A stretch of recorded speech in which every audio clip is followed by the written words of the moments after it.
Welcome po dito mga boss, dito po sa Sikatan Cave, dito sa Binangonan, Rizal. Dito po yung ating makikita mga boss. I-tutor ko po kayo dito sa mga hindi pa po nakakapunta dito sa lugar na ito na sobrang ganda po. Dito na po yung itaas at dito po yung ating makikita po mga boss. Ayan po, may swimming pool din mga boss. At ito naman po yung pwedeng mag-staycation po dito mga boss. Yan, napakaganda po dito po sa taas. At ito ang ating mga makikita mga tanawin mga boss. Ang napakagandang bundok. Ayan po, napakataas po nito mga boss. At syempre ito po ang Laguna Lake.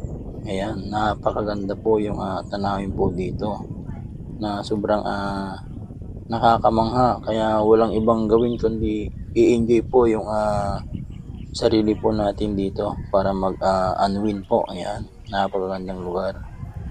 Yan po, may nagdi-date po dyan na dalawa mga boss. Pwede po dito isama ang barkada, tropa, yan, pamilya, para ma-experience din po nila itong Sikatan Cave dito sa Binangonan, Rizal. At ito po mga boss yung mga kumakain ngayon dahil maaga pa po. 7:30 pa lang ito ng umaga. Ayan po yung mga pagkain po na order nila at mga kape. Yan, sarap po magkape dito sa umaga mga boss, kaya tinawag nilang Sikatan Cave. At syempre marami din silang mga masasarap dito na pagkain. Good for 2 or 3 person po yung mga nandito mga boss. Yan po yung mga magtutropa po na nakasabayan po dito mga boss. Ayan, itong gagandang lugar na ito siguro minsan lang ito mapuntahan at matagal pa bago pwedeng balikan siguro mga boss, kaya sinulit ko na po yung pag video po dito mga boss. Yan po,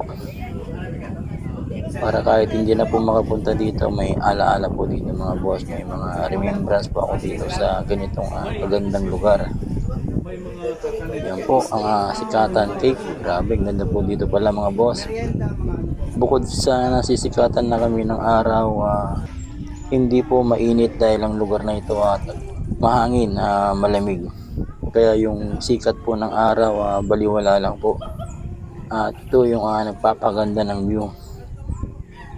Kaya siguro tinawag na Sikatan Cave dahil yung araw dito po ang nasisikatan niya sa lugar na ito.